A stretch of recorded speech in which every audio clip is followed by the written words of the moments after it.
नमस्कार। आज हर तरफ यही ट्रेंड चल रहा है कि क्या बंगाल का विभाजन हो रहा है,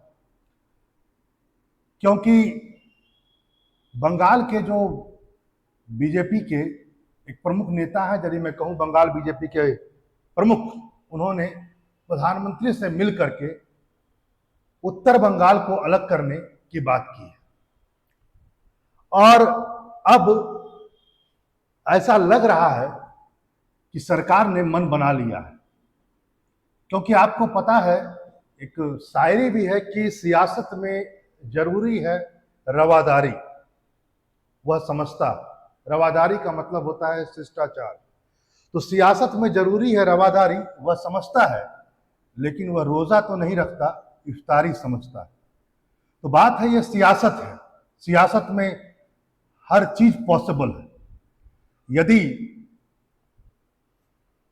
आप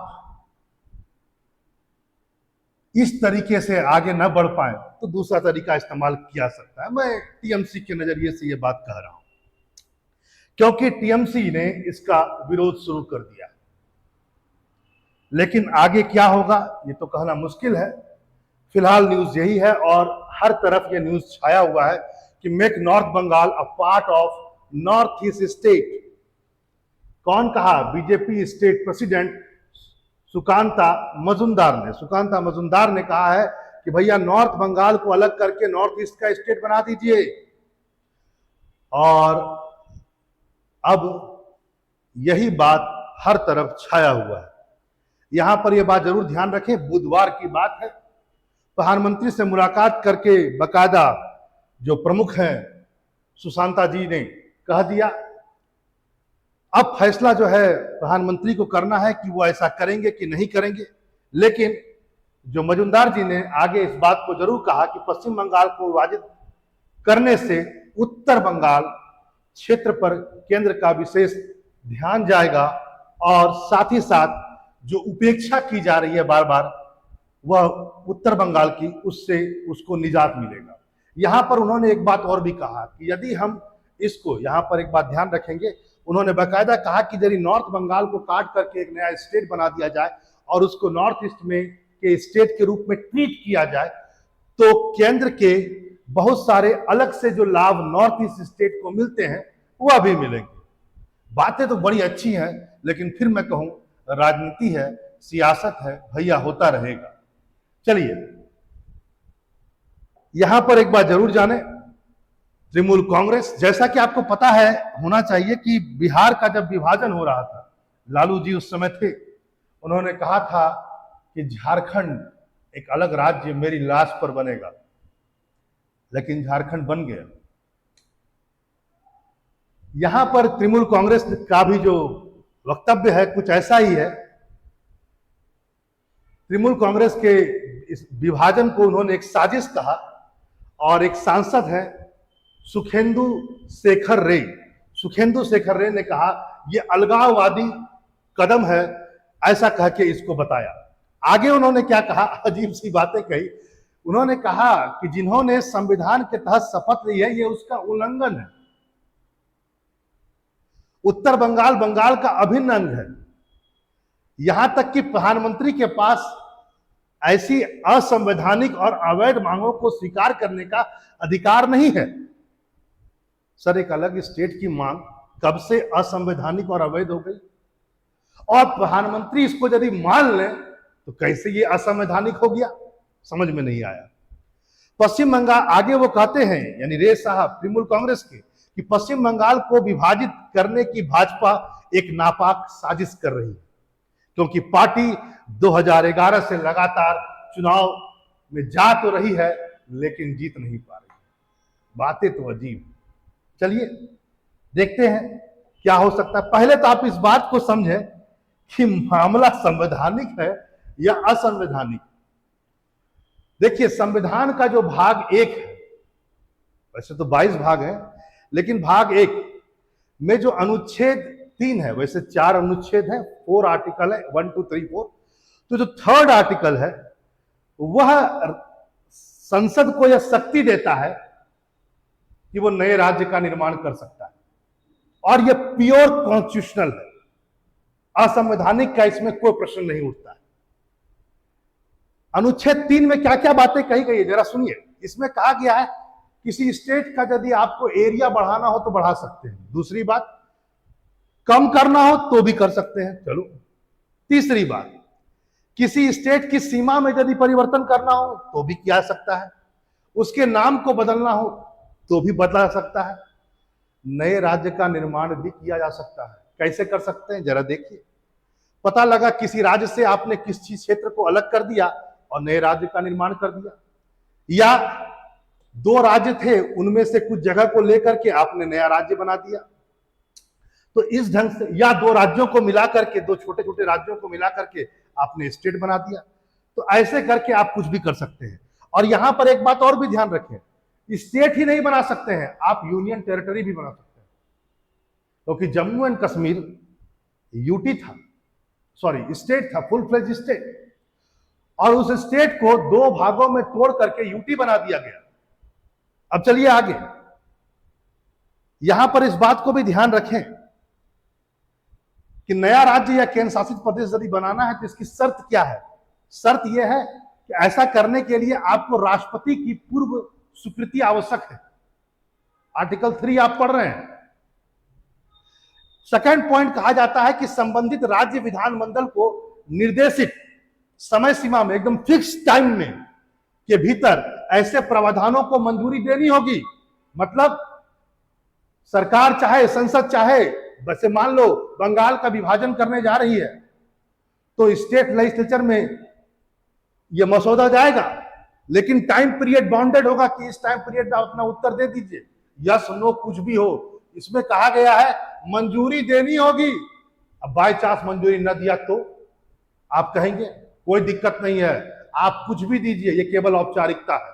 तीसरा पॉइंट, विधेयक को संसद में साधारण बहुमत से पारित किया जाना होगा। देख लीजिए, किसी स्टेट को खत्म करना कितनी आसान बात है, केवल साधारण बहुमत से आप कर सकते हैं।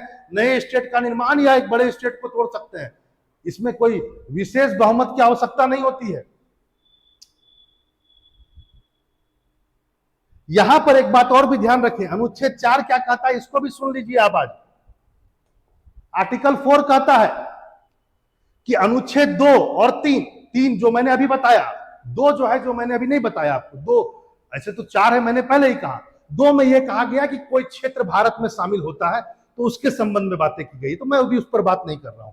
2 और 3, अनुच्छेद 2 और 3 जब भी अप्लाई होगा उसके लिए अनुच्छेद यानी आर्टिकल 368 जो संविधान संशोधन की शक्ति देता है, वह आर्टिकल जो संविधान संशोधन के लिए रिस्पॉन्सिबल है उसका यूज नहीं होगा।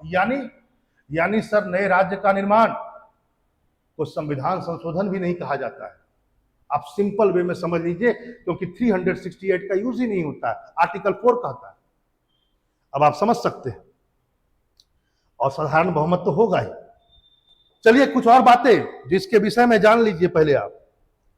ये है नॉर्थ बंगाल, ये जो ऊपर का आपको दिख रहा होगा ये क्षेत्र पूरा का पूरा ये नॉर्थ बंगाल का क्षेत्र है। इसमें 8 डिस्ट्रिक्ट हैं। इस फोटो को मैं बड़ा करके अभी दिखाऊंगा, लेकिन आप फिलहाल जान लीजिए पूरे बंगाल की बात कही जाए तो 23 डिस्ट्रिक्ट हैं, 5 डिवीजनों में डिवाइड है। असेंबली में यदि कही जाए तो बंगाल असेंबली में कितनी सीटें हैं? 294।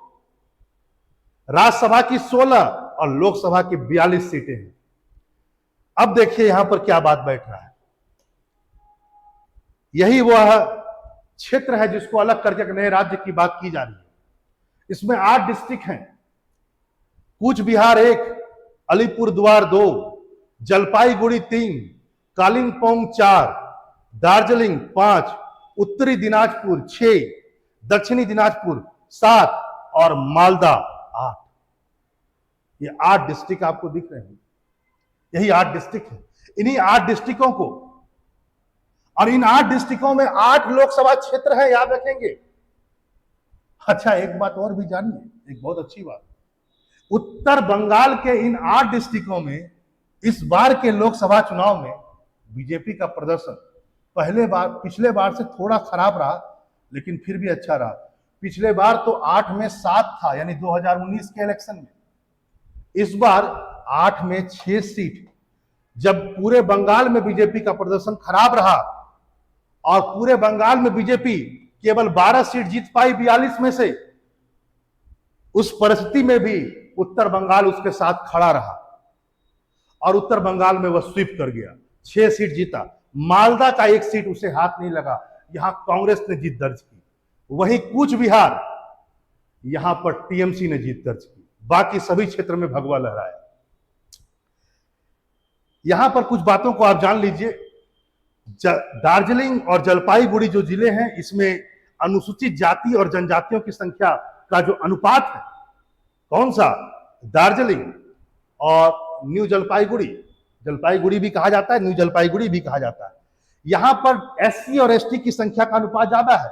लेकिन बाकी जो शेष बच जाते हैं यानी 6, उनमें ग्रामीण सबसे ज्यादा है।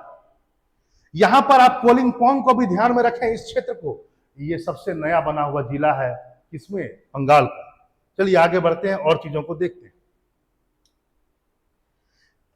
बंगाल की अवस्थिति को जरूर आज देखिए, क्योंकि उत्तर बंगाल की बात हो रही है। तो यदि उत्तर बंगाल को यदि आप देखेंगे तो यह 3 देशों से लगा हुआ है, नेपाल, भूटान और बांग्लादेश। इधर है नेपाल, इधर है भूटान और इधर है बांग्लादेश।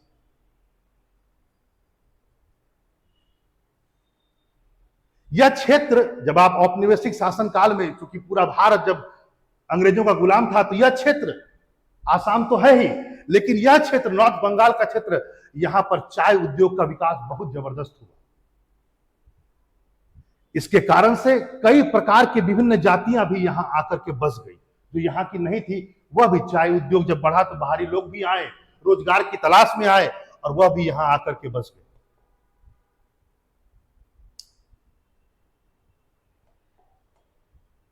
इस क्षेत्र में, पूरे नॉर्थ बंगाल में आप देखेंगे तो राजवंशी, कोचेस, गोरखा और कई आदिवासी विभिन्न जातियों का समूह है। इसी क्षेत्र में आप देखेंगे कि गोरखा जनमुक्ति मोर्चा यानी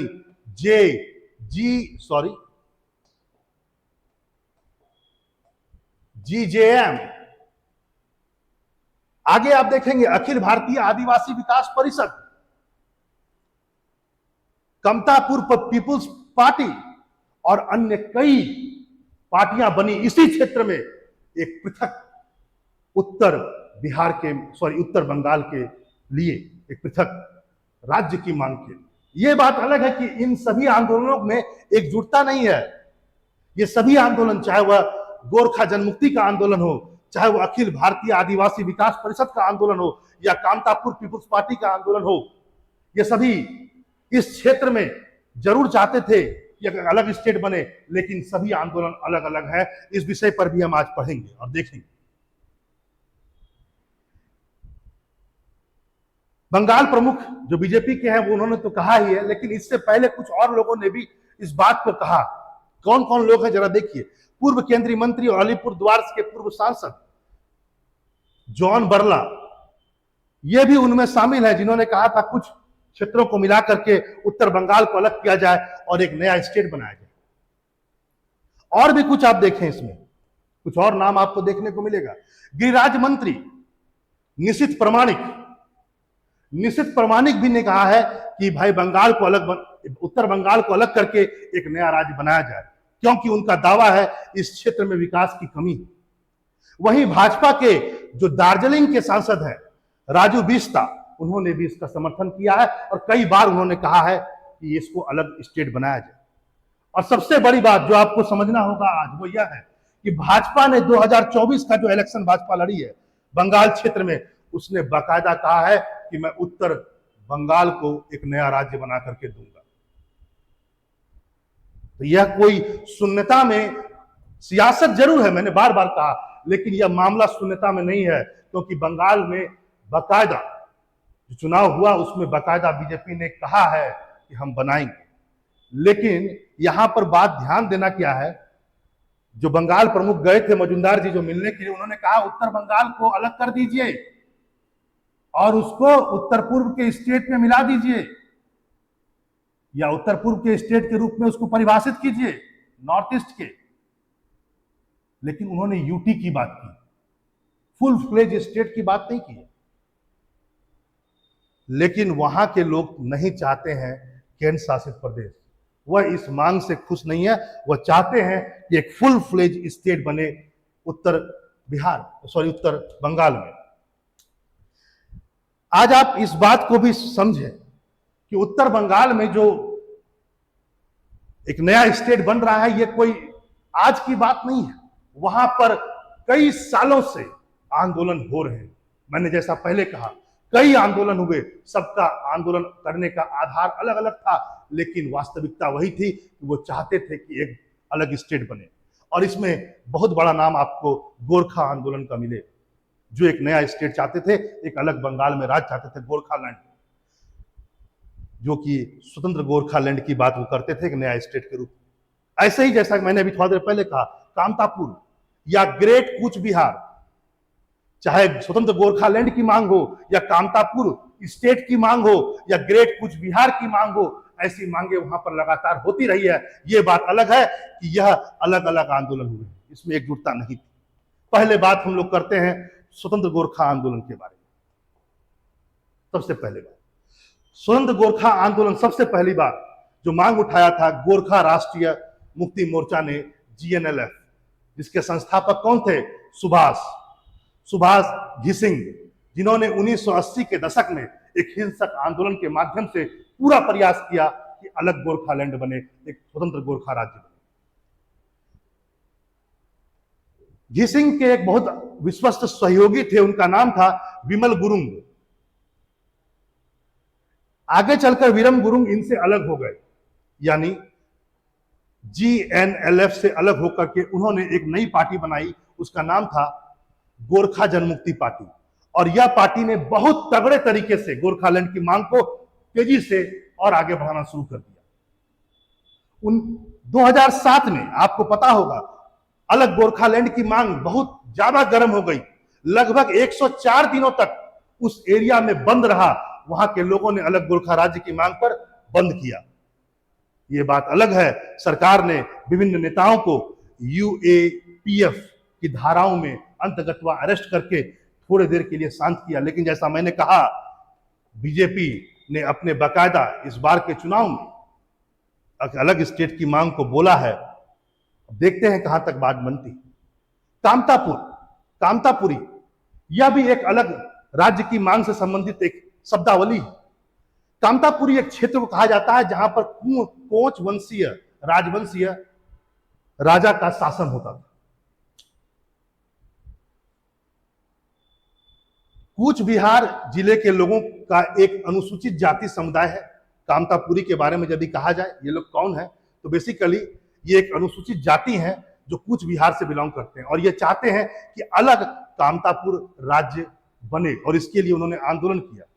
उनका मानना है कि उत्तर बंगाल के 8 जिलों में से 7 जिले, साथ ही असम के 4 जिले जिसमें काकराझार, बोइंगांव, धुबरी और गोलपारा, और साथ ही साथ बिहार का किशनगंज को मिला करके एक नया स्टेट बनाया जाए। और हाँ, इसमें नेपाल का भी उन्होंने एक क्षेत्र शामिल किया हुआ है, झापा। और इन सबको मिला करके वो चाहते थे एक कामतापुरी राज्य बने। ठीक है, पहली बार ऐसी मांग जो उठी थी 1995 में उठी थी, कामतापुर लिबरेशन ऑर्गेनाइजेशन के द्वारा, KLO के द्वारा। एक सशस्त्र उग्रवादी संगठन था। यह बात अलग है कि इनके आंदोलन को भी एट लास्ट 2000 के दशक में समाप्त कर दिया गया सरकार के द्वारा। तीसरा एक आंदोलन जो प्रमुख आंदोलन था इस क्षेत्र में उपजा पृथक राज्य के लिए, वह था कूच बिहार आंदोलन, ग्रेटर कूच बिहार आंदोलन। और इसको आंदोलन करने का जो श्रेय जाता है वह जाता है greater Cooch Behar people's association, जिसके महासचिव थे बंगशी